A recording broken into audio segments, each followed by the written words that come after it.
అందరికీ నమస్కారం. సనాతనార ఛానల్కి స్వాగతం. కొత్తగా పెళ్ళైన కూతుర్ని చూడాలని అమెరికా వెళ్ళింది ఆమె. అల్లుడు కూతురు ఆఫీసులకు వెళ్ళిపోతే ఆమె ఒక్కతే ఇంట్లో ఒంటరిగా ఉండేది. కొన్నాళ్ళు రోజులు బాగానే గడిచాయి. కానీ అనుకోకుండా జరిగిన ఒక సంఘటనతో భారమైన హృదయంతో ఇండియాకి తిరిగి వచ్చేసింది. అసలు ఏం జరిగింది అనే విషయం గురించి మనం ఇప్పుడు తెలుసుకుందాం. అప్పటికి సావిత్రమ్మ అమెరికా వచ్చి నెల దాటింది. పెళ్ళయి కూతురు అమెరికా వచ్చి సంవత్సరమైంది. ఎలా ఉందో చూడాలనే ఆరాటంతో వచ్చింది. వస్తున్నప్పుడు కూతురు శిల్ప చెప్పింది ఫోన్లో, నీవు ఎంబ్రాయిడరీలు చేస్తుంటావు కదా, అలాంటివేమన్నా తెచ్చుకో, లేకపోతే మేము ఆఫీసులకు వెళ్ళాక నీకు ఏమీ తోచదు అని. కూతురు చెప్పినట్లే వస్తూ మనవడికి స్వెటర్ అల్లడానికి ఊలు, లేసులు అల్లడానికి రంగుల దారాలు, వాటికి కావలసిన నీడిల్స్ అన్నీ తెచ్చుకుంది. కూతురు అల్లుడు ఆఫీసులకు వెళ్ళిపోయాక తిరిగి వచ్చే వరకు సావిత్రమ్మ పైన తనకు కేటాయించిన బెడ్రూమ్లో కిటికీ దగ్గర కూర్చొని బయటకు చూస్తూ స్వెటర్ అల్లుకుంటూ కాలక్షేపం చేస్తుంది. ఈ మధ్యనే స్వెటర్ అల్లడం పూర్తయి లేసుతో టేబుల్ క్లాత్ అల్లడం మొదలుపెట్టింది. క్రింద డ్రాయింగ్ రూమ్లో ఉన్న రౌండ్ టేబుల్ మీదకు. అసలు సావిత్రమ్మకు అమెరికా చాలా నచ్చింది. అన్నీ ఒకే రకంగా ఉన్నట్టు కనిపించే ఆ ఇళ్ల వైపు అలా ఆశ్చర్యంగా చూస్తూ ఉంటుంది. అందులోనూ కూతురు ఇల్లు మరింత నచ్చింది. పైన 3 బెడ్రూమ్లు, కింద హాలు, డ్రాయింగ్ రూమ్, కిచెన్ అన్నీ ఎక్కడికక్కడ అమర్చి ఎంత బాగుందో. చెక్క ఇల్లంట, అయితే ఏం నున్నగా నాజూగ్గా ఉన్నాయి. కొడుకు పెళ్ళయి 5 ఏళ్ళు అయ్యింది. ఇంకా అద్దె కొంపలోనే. ఆ వెడల్పాటి రోడ్డులను చూస్తుంటే ఆమెకు తెగ ముచ్చట. శుభ్రంగా నల్లగా నిగనిగలాడుతుంటాయి. ఒక్క చిన్న కాగితం ముక్క కూడా ఎవరూ కింద పడేయరు. అందరి ఇళ్ళ ముందు ఫుట్పాత్ పక్కన చక్కగా పచ్చగా గడ్డి. ఫుట్పాత్ల మీద అప్పుడప్పుడు నడిచేవాళ్ళు, పరిగెత్తేవాళ్ళు తప్ప జనమే ఉండరు. మన ఊర్లో అసలు ఇలా ఉండనే ఉండదు. ఎక్కడికక్కడ గుంతలు, గొయ్యలు, మట్టి రోడ్లు, గేదెలు, పేడ, గడ్డి, కిక్కిరిసిన జనం. వర్షం పడితే ఇక చెప్పక్కర్లేదు. ఇక్కడ ఒక్క చుక్క నీళ్లు కూడా కనిపించవు. అయినా ఆశ్చర్యం, ఒక నిమిషం ఎండ, మరో నిమిషం వాన.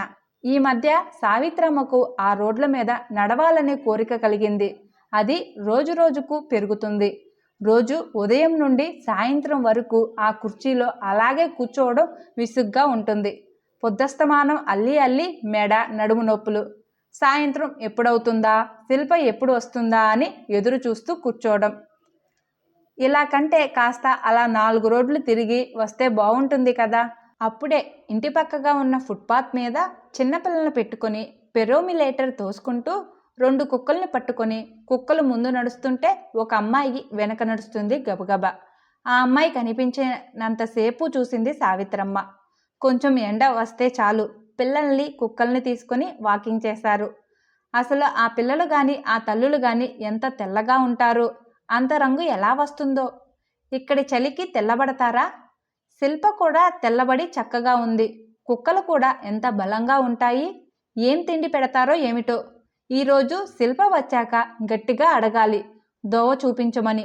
రోజు ఆ దోవనే వెళ్ళి వస్తే సరే. ఇంకో 20 రోజుల్లో మా ఊరు వెళ్ళిపోతాను కూడా. మళ్ళీ ఎప్పుడో. అమ్మాయి పురుడు పోసుకున్నప్పుడే.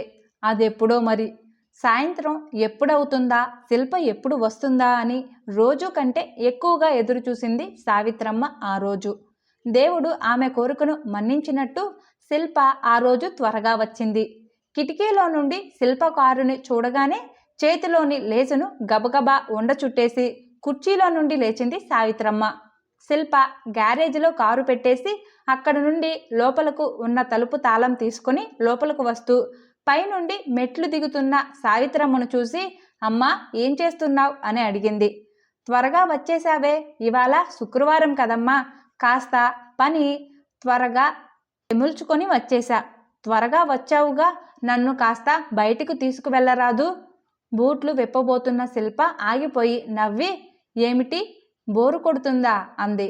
రేపు ఎల్లుండు సెలవులేగా, రేపు కాస్కోకి వెళ్ళి సామాన్లు తెచ్చుకుందాం. అట్నుంచి అటే ఇండియన్ రెస్టారెంట్కి వెళ్ళి భోజనం చేద్దాం. అబ్బే అది కాదే, లేసు అల్లి కళ్ళు లాగుతున్నాయి, నడుము కూడా పట్టేస్తుంది. కాస్త అలా బయటికి తిరిగితే హాయిగా ఉంటుంది కదా. శిల్ప బూట్లు విప్పుకుంటూ మాట్లాడలేదు. ఇక్కడికిక్కడే దగ్గరలో 2 రోడ్లు చూపించు చాలు, రోజు కాసేపు అలా తిరిగి వస్తాను అంది పట్టుదలగా. నీకీ రోడ్లు తెలియవమ్మా, హాయిగా ఇంట్లో ఉండరాదు, బోరు కొట్టినప్పుడు టీవీ చూడు, 2 చూపించవే చాలు అంది మళ్ళీ సావిత్రమ్మ. సరేలే అలాగే, కానీ జాగ్రత్తగా వెళ్ళి తిరిగి రాగలవో లేదో అంది శిల్ప సంశయంగా. నేనేమన్నా చిన్నపిల్లనా, గుర్తులు పెట్టుకుంటాలే, నువ్వు ఏ రోడ్డు చూపిస్తే ఆ రోడ్నే నడిచి తిరిగి వచ్చేస్తా, ఇంకెక్కడికి వెళ్ళను. శిల్ప ఒక్క క్షణం ఆలోచించి, సరే రేపో ఎల్లుండో తీసుకువెళ్తాలే అంది. రేపో ఎల్లుండా ఎందుకు, ఇప్పుడు తీసుకువెళ్ళరాదు, త్వరగా వచ్చావుగా, పనులు ఉన్నాయమ్మా, నీకు పనులు లేనప్పుడు మళ్ళీ జిమ్కు వెళ్ళాలంటావు, ఇంకెక్కడికో వెళ్ళాలంటావు, అయినా ఇక్కడికిక్కడ తిరగడానికి ఎంతసేపు పడుతుంది. తల్లి మొండితనం గమనించిన శిల్ప ఇక తప్పదనుకొని సరే పద అంది తిరిగి బూట్లు వేసుకుంటూ. సావిత్రమ్మ బోలెడంత సంబరపడిపోయింది. కొప్పున పిన్నీసులు సరిచేసుకుంది. శిల్ప తల్లికి బూట్లు ఇచ్చింది వేసుకోమని. నాకు అలవాటు లేదే, బరువుగా ఉంటాయేమో, నడవడానికి వస్తుందో రాదో, వాకింగ్కు వెళ్ళేటప్పుడు బూట్లు లేకుండా కుదరదు, అలా అయితే బయలుదేరు, లేకపోతే లేదు. ఇక తప్పనిసరే వేసుకుంది సావిత్రమ్మ. చలిగా ఉందంటూ కూతురిచ్చిన కోటు కూడా వేసుకుంది. ముందు ద్వారం తలుపు తీసుకుని బయటికి వచ్చారు తల్లి కూతురులిద్దరూ. అక్కడికి వచ్చాక ఆ మెయిన్ డోర్ నుండి కాలు పెట్టడం అదే మొదటిసారి. ఎప్పుడు బయటకు వెళ్ళినా పక్క తలుపు గుండా గ్యారేజ్లోకి వెళ్ళడం, అక్కడే కారు ఎక్కడం దిగడం, అట్నుంచి అటే లోపలకు వెళ్ళడం. సావిత్రమ్మకు పరమానందంగా ఉంది. బూట్లు వేసుకొని నడవడం కొంచెం ఇబ్బందిగా ఉంది. అడుగులు బరువుగా నెమ్మదిగా పడుతున్నాయి. ఇంటి దగ్గర ఫుట్పాత్ మీద అలా 10 అడుగులు వేయగానే శిల్ప అన్నది, ఇదిగో ఈ పోస్ట్ బాక్స్ గుర్తుపెట్టుకొని ముందుకు సరాసరి వెళ్ళు. ఇక్కడ పోస్ట్ బాక్సులన్నీ మెటల్ రంగులో ఉంటాయి. ఇది చిన్న బాక్స్, బాగా గుర్తుపెట్టుకో. మలుపులో ఎత్తుగా ఉన్న ఆ బాక్సు వైపు ఒక క్షణం చూసి సరే అంది సావిత్రమ్మ. మన ఇంటి నుండి 6వ ఇంటి దగ్గర ఉంది ఈ బాక్స్, మర్చిపోకు. సరేనంటూ తలుపుంది సావిత్రమ్మ. కూతురితో కలిసి అలా నడవడం చాలా గర్వంగా ఉంది. శిల్ప అన్ని గుర్తులు చెబుతూ కొంచెం ముందుకు తీసుకువెళ్ళింది. ఇక్కడ కుడివైపు తిరుగు అంటూ ఇంకొంచెం ముందుకు తీసుకెళ్ళి అక్కడ ఆగిపోయింది. అక్కడో క్రాసింగ్ ఉంది. అక్కడే కుడిపక్కగా పెద్ద పోస్ట్ బాక్స్ ఉంది. ఇక్కడ క్రాసింగ్స్, ఎవరైనా రోడ్డు దాటుతుంటే వాళ్ళు వెళ్ళేదాకా కారు ముందుకు రాదు. అందువల్ల నడిచే వాళ్ళకి ఇక్కడ భయం ఉండదు. అయినా నువ్వు ఈ క్రాసింగ్ దాటి ముందుకు వెళ్ళకు. ఇదిగో ఈ పోస్ట్ బాక్స్ గుర్తుపెట్టుకో, ఇది పెద్ద బాక్సు. మన ఇంటి దగ్గరున్న పోస్ట్ బాక్సు నుండి ఈ పోస్ట్ బాక్స్ వరకు నడువు అంటూ శిల్ప వెనక్కి తిరిగింది. ఇక వెళ్దామంటూ. అదిగో ఆ పార్కును కూడా గుర్తుపెట్టుకో అంది కొంచెం దూరంలో ఉన్న పార్కు చూపిస్తూ. సావిత్రమ్మకు ఇంకా నడవాలని ఉంది. ఆ పార్కు వరకు వెళ్తే బావుండును. అక్కడ 2-3 పిల్లలు ఆడుకుంటున్నారు. ఆ మాటే అన్నది శిల్పతో. వద్దమ్మా, నీకసలే కొత్త, దూరం వెళ్తే మళ్ళీ తిరిగి రాగలవో లేదు అంటూ శిల్ప ముందుకు నడిచింది. సావిత్రమ్మ నవ్వుకుంది. నేనేం చిన్నపిల్లనా, ఈ మాత్రం గుర్తు పెట్టుకోలేను. అయినా మళ్ళీ అడిగే ధైర్యం లేక కూతురితో పాటు వెనుదిరిగింది. తిరిగి వచ్చేసరికి ప్రభాకర్ గారు గ్యారేజ్ లోపలకు వెళ్తుంది. కారులో ఉండే గ్యారేజ్ తలుపు తెరుస్తారు, మూస్తారు. అది ఎలాగో అర్థం కాదు సావిత్రమ్మకు. గ్యారేజ్లో ఉన్న తలుపు గుండా లోపలకు వెళ్ళబోయే ముందు బూట్లు విప్పింది. ప్రభాకర్ సావిత్రమ్మను చూస్తూ నవ్వుతూ, ఏమిటి అత్తయ్య గారిని షికారుకు తీసుకెళ్ళావా అన్నాడు శిల్పతో. అమ్మ రోజు వాకింగ్ చేస్తుందట, అలా కొంచెం దూరం తీసుకెళ్ళి రోడ్ చూపించి వస్తున్నాను. గుడ్ గుడ్, కానీ జాగ్రత్త అండి అత్తయ్య గారు, అటు ఇటు వెళ్ళకండి, మళ్ళీ తప్పిపోతే కష్టం. చిన్న చిన్న పిల్లలు సైకిళ్ళు తొక్కుకుంటూ బర్రున అటు ఇటు తిరుగుతుంటే ఇక్కడికిక్కడ తిరుగుతూ పెద్దదాన్ని నేను తప్పిపోవడం ఏమిటి? వీళ్ళకి భయం చాదస్తం ఎక్కువ, మనసులోనే నవ్వుకుంది. మర్నాడు శనివారం. ఇద్దరూ ఇంట్లోనే ఉన్నారు. ఆలస్యంగా నిద్రలేవడం, వంటలు చేసుకోవడంతోనే 3 దాటింది. అయినా కూతురితో అంది, అలా కాసేపు తిరిగి వద్దామా శిల్ప అని. ఇవాళ వద్దులేమ్మా, బయట పనులు చాలా ఉన్నాయి అంది శిల్ప మరో మాటకు అవకాశం ఇవ్వకుండా. ఆ రాత్రి హిందీ సినిమా క్యాసెట్ పెట్టుకొని మర్నాడు 12 దాటాక లేచారు. ఆ పైన ఫోన్ కాల్స్, ఫోన్లో ఫ్రెండ్స్తో ముచ్చట్లు. ఆ మధ్యాహ్నం గుజరాతీ ఫ్రెండ్స్ అట, భార్యాభర్తలు ఇద్దరూ వచ్చారు. 4 డ్రాయింగ్ రూమ్లో కూర్చొని హిందీ ఇంగ్లీష్లో మాట్లాడుకుంటూ నవ్వులే నవ్వులు సాయంత్రం చీకటి పడేదాకా. వాళ్ళందరూ అలా కబుర్లు చెప్పుకుంటుంటే సావిత్రమ్మకు బానే ఉంది, కానీ వాళ్ళకి తెలుగు అస్సలు రాకపోవడమే నచ్చలేదు. సోమవారం శిల్ప ఆఫీసుకు బయలుదేరుతుంటే సావిత్రమ్మ అడిగింది, శిల్ప, ఇవాళ మధ్యాహ్నం అలా కొంచెం తిరిగి రానా? వద్దమ్మా, నేను 2-3 సార్లు చూపిస్తాను, అప్పుడు ఒక్కదానివే వెళ్దువు గాని. నాకేం భయం లేదు శిల్ప, కొంచెం దూరమేగా, వెళ్ళొస్తా. జాగ్రత్తగా వెళ్ళి రాగలవా అమ్మా? రోడ్డు గుర్తుందా? సావిత్రమ్మ నవ్వింది. ఏముందే, సరాసరి వెళ్ళి ఆ తర్వాత కుడివైపు మళ్ళీ పెద్ద పోస్ట్ బాక్స్ దాకా వెళ్ళి తిరిగి రావడమేగా. సరే అయితే, జాగ్రత్త. ఇంటి తాళం చెవి ఇచ్చి తాళం ఎలా వేయాలో నేర్పించింది. స్లిప్ మీద ఇంటి అడ్రస్ రాసిచ్చింది. ఇంటి నెంబరు 2 సార్లు సావిత్రమ్మ చేత చెప్పించింది. తాళం చెవి, అడ్రస్ కాగితం పర్సులో పెట్టుకుంది సావిత్రమ్మ. కొంచెం ఎండ వచ్చాక అప్పుడు వెళ్ళు. సాక్సు, బూట్లు వేసుకో, చెప్పింది శిల్ప వెళుతూ. ఆ రోజు సావిత్రమ్మకు చాలా హుషారుగా ఉంది. శుభ్రంగా తలదువ్వుకొని ముడిలో పిన్నులు గట్టిగా గుచ్చుకుంది. ముఖాన కుంకుమ పొట్టు చక్కగా తీర్చిదిద్దింది. కిటికీలో నుండి బయటకు చూసింది. ఎండ బాగానే కాస్తుంది. నడి వయసు అమెరికన్ జంట వాకింగ్ చేస్తూ వెళ్లడం కనిపించింది. ఇక తను కూడా వాకింగ్కి బయలుదేరితే మంచిదని కోటు వేసుకొని సాక్సులు, బూట్లు వేసుకుంది. ముందు తలుపు తీసుకొని జాగ్రత్తగా తాళం వేసి 1-2 సార్లు లాగి చూసింది. తాళం చెవి పర్సులో పెట్టుకొని పర్సు కోటు జేబులో పెట్టుకునే ముందు ఇంటి అడ్రస్ రాసి ఉన్న పసుపు రంగు స్లిప్పు ఉందో లేదో మళ్ళీ ఒకసారి చెక్ చేసుకుంది. ఫుట్పాత్ మీద అడుగు పెట్టబోతుండగా గబగబా నడుస్తూ ముందుకు వెళ్ళిందో అమెరికన్ అమ్మాయి, సావిత్రమ్మను చూసి హాయ్ చెబుతూ. నేనెవరో తెలియకపోయినా ఎంత చక్కగా పలకరించి వెళ్ళింది. ఎంత మంచి అమ్మాయి. పిల్ల కూడా ఎంత బాగుంది. సన్నగా, తెల్లగా, నాజుగ్గా ఉంది. ఆ అమ్మాయినే చూస్తూ ఆ అమ్మాయి వెనకే నడవడం మొదలుపెట్టింది. అటూ ఇటూ ఉన్న ఇళ్ళన్నీ చూసుకుంటూ, వచ్చిపోయే కార్లను చూస్తూ అలా ముందుకు నడుస్తుంది. ఏ స్కూటరో సైకిలో డాష్ కొడుతుందన్న భయం లేదు. ఏ గుంతలోనైనా పడతామన్న కంగారు లేదు. అటు ఇటు కుబురుగా ఉన్న చెట్ల మధ్య, నున్నగా ఉన్న పేవ్మెంట్ మీద ఎంత దూరమైనా హాయిగా నడవచ్చు. హుషారుగా అడుగులు ముందుకు పడుతున్నాయి. బూట్లతో నడవడం ఇప్పుడు ఆమెకు బాగుంది. ఎక్కడ చూసినా పచ్చపచ్చగా పెద్ద పెద్ద చెట్లు, చల్లటి గాలి. శిల్పను మంచి చోటే ఇచ్చాం. మా ఊర్లో ఏముంది, ఇక్కడ ఎంత ప్రశాంతంగా ఉంది. జనమే ఉండరు. కార్లు ఎన్ని వెళ్తున్నా వస్తున్నా హారన్ మోతే ఉండదు. ఆకాశంలోకి చూసింది. కొత్తగా ఉంది. ఆకాశంలో తెల్లగా 2 నిలువు గీతలు, అడ్డగీతలు. అబ్బో, ఇదేదో తమాషాగా ఉందే. మనూర్లో ఎప్పుడూ చూడలేదు ఇలా. నెమ్మదిగా నడుస్తూ గుర్తు పెట్టుకొని కుడివైపుకు తిరిగింది. సరాసరి నడిచి ఒక మలుపు తిరగాలి. ఆ తర్వాత మళ్ళీ సరాసరి నడిచి తిరిగి వెనక్కి తిరగాలి. ఇదేం కష్టం? పిచ్చి పిల్లలు, ఇంత మాత్రం దానికి 100 సార్లు జాగ్రత్త జాగ్రత్త అన్నారు. కుక్కలతో పిల్లల్ని పెరోమీటర్లో పెట్టుకొని నడిచే వాళ్ళని ఇన్నాళ్ళు దూరంగా పైనుండి చూసింది. ఇప్పుడు దగ్గర నుండి చూస్తుంటే ఆమెకు చాలా ఆనందంగా ఉంది. వాళ్ళ వైపు అలా చూస్తూ ఉంటే వాళ్ళు నవ్వుతూ హాయ్ అంటూ వెళ్ళిపోతున్నారు. ఇక్కడి వాళ్ళకి ఎంత మర్యాదో. కాకులు కావు కావు వినిపించగానే ఈ ఊళ్ళో కాకులు ఉన్నాయా, ఇంతవరకు చూడనే లేదు. అవి తెల్లగా ఉంటాయేమో. ఇక్కడ అందరూ తెల్లగా ఉంటారుగా. అటువైపు చూసింది. ఆ ప్రక్కగా ఉన్న గడ్డి మీద కనిపించాయి. అయ్యో, ఇవి నల్లగా ఉన్నాయే, కానీ బొద్దుగా ముద్దొస్తున్నాయి సుమా. వాటిని అలాగే కాసేపు చూసి ముందుకు నడిచి ఆ ఇంటి ముందు ఆగిపోయింది. గులాబీ చెట్లు, ఎర్ర గులాబీలు, తెల్ల గులాబీలు చెట్ల నిండా విరబూసాయి. మరోవైపు దానిమ్మ చెట్టు నిండా కాయలే. చాలా పెద్దగా ఉన్నాయా దానిమ్మలు. ఎర్రగా మరోవైపు రామఫలంలాగా ఉన్న కాయల చెట్టు లేత పసుపు రంగులో దిగకాసి ఉన్నాయి. ఆశ్చర్యంగా అలా చూస్తూ నిలబడిపోయింది. చెట్ల నిండా ఇన్ని పువ్వులు, కాయలు ఉన్నా ఎవరూ కొయ్యరా? చుట్టూ ప్రహరీ గోడ కూడా లేదు. ఎంచక్క చేతికి అందుతాయి. మా ఊర్లో ఇలా ఉండనిస్తారా? ప్రహరీ గోడ దూకి మరీ జామకాయలు కోసుకుపోతారు.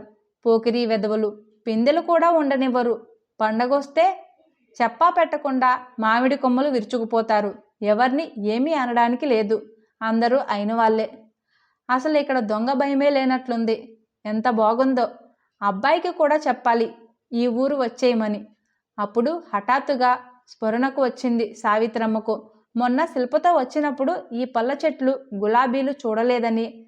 మాటల్లో పడి చూసుకొని ఉండడం అనుకుంటూ ముందుకు నడిచింది. ఈ సరాసరి నడిస్తే ఆ చివర్లో ఉంటుంది. పోస్ట్ బాక్స్ బాగా గుర్తే, పెద్దది. అక్కడి దాకా వెళ్ళి తిరిగి వెనక్కి నడిస్తే సరి. ఆ చివరి దాకా నడిచింది, కానీ అక్కడ పోస్ట్ బాక్స్ లేదు. ముందుకు చూసింది. దూరంగా పెద్ద పోస్ట్ బాక్స్ కనిపించింది. కానీ రోడ్డు దాటాలి. మొన్న రోడ్డు దాటలేదే. రోడ్డు దాటవద్దని చెప్పిందిగా. మరి పోస్ట్ బాక్స్ కనిపిస్తుంది కుడిపక్కగా. మొన్న కూడా పోస్ట్ బాక్స్ కుడిపక్కనే ఉంది. రోడ్ ఖాళీగా ఉంది. ఏ కారు రావడం లేదు. అటు ఇటు చూసి గబగబా రోడ్డు దాటింది సావిత్రమ్మ. పోస్ట్ బాక్స్ దగ్గరకు చేరుకుంది. అమ్మయ్య, అనవసరంగా ఎంత కంగారు పడింది. శిల్ప చెప్పిందిగా, పోస్టు వాళ్ళు వ్యాన్లో వచ్చి అందులోని అరల్లో ఎవరి ఉత్తరాలు వాళ్ళ దానిలో వేస్తారు. వీళ్ళు వాళ్ళకి కుదిరినప్పుడు వెళ్ళి వాళ్ళ అరతాళం తీసుకొని అందులో నుంచి ఉత్తరాలు తెచ్చుకుంటారట. చాలా బాగుంది. ఈ ఉపాయం అక్కడే నిలబడి పార్కు ఎక్కడుందా అని చూసింది. కానీ అది కనిపించలేదు. తాను దావ తప్పలేదు కదా. దూరం వచ్చేసానా? వెనక్కి తిరిగి చూసింది. వచ్చిన దోవనే వెనక్కి నడిస్తే సరి. స్పీడు పెంచింది.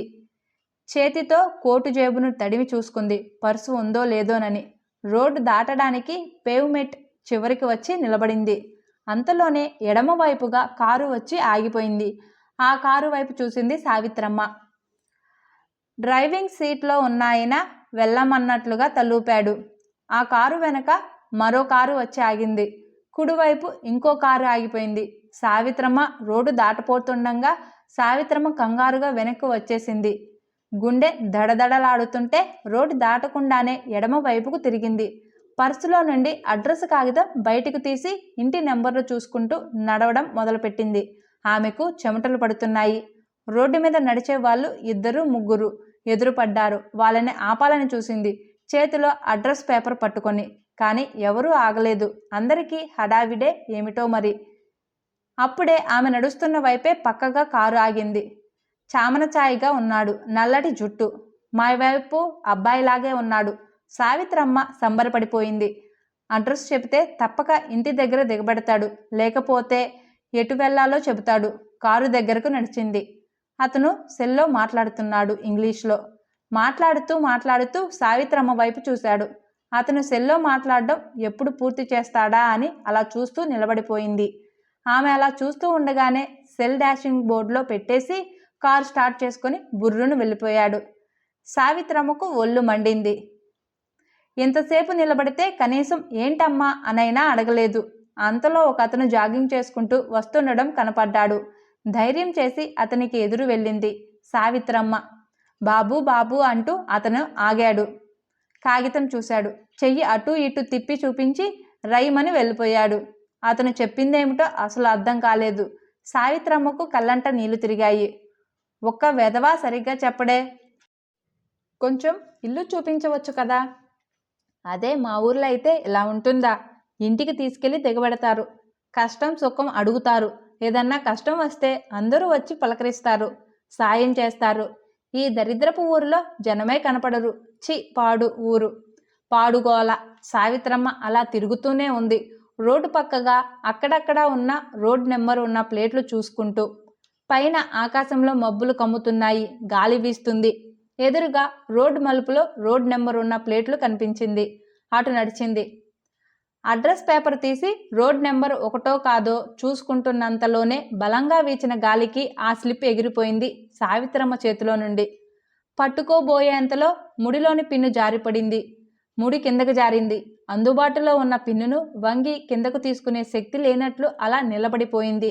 గాలికి చీర కుచ్చెళ్ళు రెపరెపమంటున్నాయి. కళ్ళంట నీళ్లు టపటప రాలిపడుతున్నాయి. ఈ దిక్కుమాలిన ఊరిలో వాకింగ్కు బయలుదేరడం బుద్ధి తక్కువ పని. ఇక్కడ మనిషి కింద పడినా లేవదీసే దిక్కులేదు. అమ్మాయి ఎప్పుడు వస్తుందో, ఎప్పుడు తీసుకువెడుతుందో.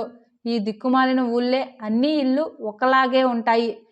చెక్క మొహాలకి చెక్క ఇల్లు. ఒక్కళ్ళు కూడా బయట కనిపించరు. ఒక్క వాకిలి తీసి ఉండదు. ఇదేం కర్మో. ప్రొద్దస్తమానం తలుపులు వేసుకొని భయం భయంగా బ్రతుకుతారు. అమ్మాయి అల్లుడు జాగ్రత్త జాగ్రత్త అని పలుమార్లు చెప్పారు. ఏమంటారో. సావిత్రమ్మకు కాళ్ళు నొప్పులు పడుతున్నాయి. ఇక నడవలేక అక్కడే ఉన్న ఫెన్సింగ్కు ఆనుకొని నిలబడిపోయింది. చినుకులు పడుతున్నాయి. అప్పుడు వినిపించింది అమ్మా అని పిలుపు. అమృతంలాగా అటు చూసింది. కారులో శిల్ప. కారు రోడ్డు పక్కగా ఆగి ఉంది. ప్రాణం వచ్చిన బొమ్మల చటుక్కున లేచి కారు దగ్గరకు నడిచి డోర్ తీసుకుని లోపల కూర్చుంది సావిత్రమ్మ. సీట్ బెల్ట్ పెట్టుకోవడానికి రాలేదు. శిల్ప పెట్టింది. సావిత్రమ్మకు ఇంకా అయోమయంగానే ఉంది. మాట్లాడకుండా కూర్చుంది. ఇంటికొచ్చాక గ్యారేజ్ క్లోజ్ చేసిన తర్వాత శిల్ప హుంకరించింది, ఇక దిగు అంటూ. ఇటు బెల్ట్ తీసుకోవడానికి రాలేదు. శిల్ప డోర్ తీస్తూ, ఇన్ని రోజులైంది వచ్చి, ఎప్పటికీ సీట్ బెల్ట్ ఎలా పెట్టుకోవాలో ఎలా తీసుకోవాలో రాదు. ఇప్పటికీ డజన్ సార్లు చెప్పి ఉంటాను. అలాంటి నీకు షికారుకెళ్ళాలని సరదా. నా ప్రాణం తీసావు. అది కాదే, కరెక్ట్గా నువ్వు చెప్పినట్లే వెళ్ళాను. నువ్వు చూపించిన దోవలోనే నడిచాను. పెద్ద బాక్స్ దాకా వెళ్ళాను. కానీ పార్కే కనిపించలేదు అంది. చాలు ఆపు. ఈ కమ్యూనిటీ దాటి వెళ్ళిపోయావు. అసలు అటు ఎందుకు వెళ్ళావు? కాదే, నువ్వు చెప్పిన దోవలోనే వెళ్ళాను. కిటికీలో నుండి చూపించింది, ఇదిగో ఇటు అంటూ. శిల్ప మండిపడింది. గట్టిగా అరిచింది, మనం ఇటువైపు వెళ్ళామా? అటు పక్కనున్న చిన్న పోస్ట్ బాక్సుని గుర్తుపెట్టుకోమని చెప్పలేదు? ఆ పక్క నుండి కదూ నిన్ను తీసుకువెళ్ళింది. గుమ్మంలోనే ఆ పొరపాటు చేశావు. ఈసారి వాకింగ్ అను. బూట్లు ఇటువ్వు, మళ్ళీ ముట్టుకోకు వీటిని అంటూ బూట్లను తీసి క్లోజెట్లోకి నెట్టేసింది. 3 గంటల నుండి ఫోన్ చేస్తుంటే ఎత్తడం లేదు. అనుమానం వచ్చి ఆఫీస్లో పనులన్నీ వదులుకొని పరిగెత్తుకు వచ్చాను. అరగంట టెన్షన్ పెట్టావు. నేను రావడం ఇంకా ఆలస్యమై ఉంటే నీ గతి ఏమై ఉండేది? సావిత్రమ్మకు కాఫీ కలిపిచ్చింది శిల్ప. అయినా సావిత్రమ్మకు గుండె దడ తగ్గలేదు. శిల్ప పెట్టే చివాట్లు వింటూ అలా కూర్చుండిపోయింది. ప్రభాకర్ వచ్చాక విషయమంతా చెప్పింది శిల్ప. అది కాదు అత్తయ్య గారు, అడ్రస్ రాసిన పేపర్ చూపించి ఉంటే ఎవరైనా చెప్పి ఉండేవారు. ఆ పేపరు గాలికి ఎగిరిపోయింది. ప్రభాకర్ ఏం మాట్లాడలేదు. శిల్ప మరింత మండిపడింది. నేను రాకపోయి ఉన్నట్లయితే నీ ప్రాణాలు ఎగిరిపోయి ఉండేవి. వర్షానికి చలికి గడ్డకట్టుకు పోయి ఉండేదానివి. అప్పటికే శోష వచ్చిన దానిలా అయ్యావు. 3 సార్లు పిలిస్తే గాని నీకు వినిపించలేదు. ఇంకెప్పుడు బయటకు వెళ్ళకండి అత్తయ్య గారు, మీకు అలవాటు లేదు అన్నాడు ప్రభాకర్ మందలింపుగా. సావిత్రమ్మకు చాలా దుఃఖం వచ్చింది. తనేమన్నా కావాలని తప్పిపోయిందా? అర్థం చేసుకోరేం. అప్పికట్ల నుండి పొన్నూరు వచ్చి కాపురం చెయ్యలేదు. హైదరాబాదులో కొడుకు దగ్గర ఉండలేదు. గుళ్ళకి గోపురాలకు తిరగలేదు. ఈ ఊరే దరిద్రపు ఊరు. మాట మంచి తెలియని వాళ్ళు. బన్ను ముక్కలు, కోళ్ళు, కొంగలు తప్ప ఆవకాయ రుచి తెలియని వాళ్ళు. గోంగూర మొహం ఎరగని వెర్రివాళ్ళు. పొన్నూరులో ఎంత హాయిగా బ్రతకచ్చు. అక్కడ అందరూ మనవాళ్లే. ఆ రోజు నుండి సావిత్రమ్మకు రోజు గడవడం కష్టంగా ఉంటుంది. ముళ్ళ మీద ఉన్నట్లుగా ఉంది. అన్నం తినబుద్ధి కావడం లేదు. లేసుల అల్లికలు మానేసింది. కిటికీ కర్టెన్లు వేసేసి పడుకొనే ఉంటుంది. శిల్పను అడిగింది, నన్ను పొన్నూరు పంపించు అంటూ. ఇది గుంటూరు పొన్నూరు కాదు, నీ ఇష్టమైనప్పుడు వెళ్ళడానికి. తారీఖు మార్చాలంటే మళ్ళీ డబ్బులు కట్టాలి. నన్ను త్వరగా పంపించు. మనవడి మీద బెంగగా ఉంది. ఆ రోజు బాగా మొండికేసింది. ప్రభాకర్ అన్నాడు, సరేలేండి అత్తయ్య గారు, మిమ్మల్ని క్షేమంగా పంపే ఏర్పాట్లు కూడా చెయ్యాలి కదా, కనుక్కుంటాను. నన్ను త్వరగా పంపించు బాబు. నాకు అన్నం కూడా సహించడం లేదు. ఆ రోజు సావిత్రమ్మకు చాలా ఆనందంగా ఉంది. హైదరాబాద్ వెళ్ళిపోతుంది. కూతుర్ని అల్లుడిని వదిలి వెళ్ళాలంటే బాధగా కూడా ఉంది. ఈ ఊళ్ళో ఒంటరిగా బిక్కుబిక్కుమంటూ ఎందుకు బాబు? ఇంత దూరమేమి ఉంది అత్తయ్య గారు? 24 గంటల ప్రయాణం అంతే కదా. ఇక్కడ అలవాటు పడ్డామమ్మా అంది శిల్ప. ఈసారి మీరు మామయ్య గారు రండి. ఈ దిక్కుమాలిన ఊరికి మళ్ళీ రావడమా అనుకుంటూ భారమైన హృదయంతో కూతురి చెయ్యి వదిలి తన ఎస్కార్ట్ చెయ్యి పట్టుకొని ఎయిర్పోర్ట్ లోపలికి వెళ్ళింది సావిత్రమ్మ. కథ పేరు సావిత్రమ్మ తప్పిపోయింది. రచించిన వారు ఎల్ సుకన్య గారు. ఈ కథ గనక మీకు నచ్చినట్లయితే సనాతనార ఛానల్ని సబ్స్క్రైబ్ చేసి ప్లీజ్ సపోర్ట్ చేయండి. మరొక మంచి కథతో మళ్ళీ కలుద్దాం. అంతవరకు సెలవు. Thank you for watching.